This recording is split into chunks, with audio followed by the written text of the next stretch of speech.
Ouais, donc 2010, l'édition a eu lieu à la fin du mois d'août, donc c'était la 3e édition dans les Hautes-Alpes, un peu nouveau pour nous puisqu'on était sur un format plus court, même si les premiers ont gagné en 53 heures, et la dernière équipe qui a fait tout le parcours 60 heures, donc c'est déjà quelque chose d'un format assez long, mais par rapport aux éditions précédentes où on était sur des formats à peu près du double, puisque les premiers avaient gagné en 128 heures, je crois à peu près.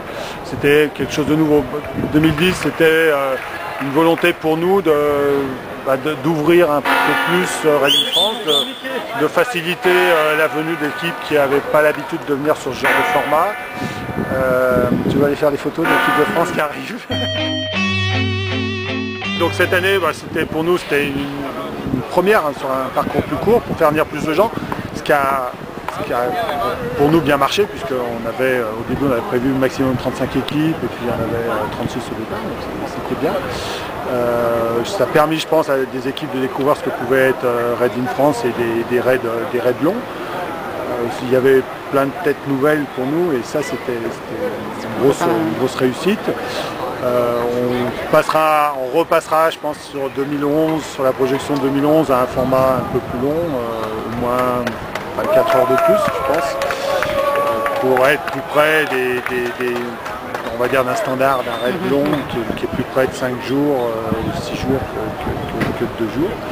Voilà, et puis, mais en restant toujours dans la même philosophie, donc d'un raid d'expédition non-stop, en autonomie, avec on va dire un maximum d'activité et un maximum de découverte de l'environnement. La course, je répète souvent la même chose, mais pour nous, la course est un moyen plus qu'une fin en soi. Okay. Et ça doit être avant tout une découverte de territoire, une aventure humaine. Et voilà, la course, elle sert à ça. Ça marche. Voilà. Alors 2012. Donc pour finir, effectivement, donc ici on est en Espagne à l'arrivée de la finale du circuit Adventure Racing World Championship. Donc on est ici pour porter notre candidature puisqu'on espère pouvoir supporter en 2012 la finale en France, ce qui serait pour nous une belle consécration. Donc on a porté notre dossier et on attend d'avoir la réponse de savoir si la France sera choisie, puisque c'est quand même par pays à ce niveau-là, si la France sera choisie comme terrain de jeu pour la finale 2012. Ok, merci. Burst into flame, burst into flame.